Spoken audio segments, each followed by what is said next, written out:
had some questions about runners getting pain in their glutes while running uphill. So here are 2 exercises to help build the strength and resilience of your glutes and get rid of that pain. So the first exercise is single leg bridges. What you're gonna wanna do on the floor, straighten one leg out and raise it just off the ground slightly.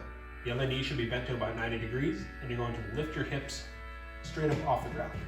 Now, one point about this is to try and keep your core as tight as possible to prevent any extra back pain as you go up. Try this for about 2 sets of 15 on each side. Now the next exercise we'll go over is the active pigeon stretch. What you want to do, if you have a bench, place your lower leg up on top of it, angle it up if you feel like you have too much of a pull in your hip or if it's painful on your knee, as much as you need.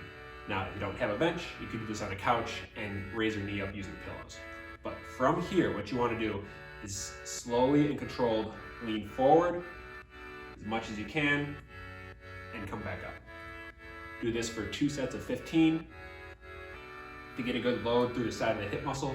This will work those muscles that are getting stressed as you're running uphill and getting pain there. So 2 sets of 15.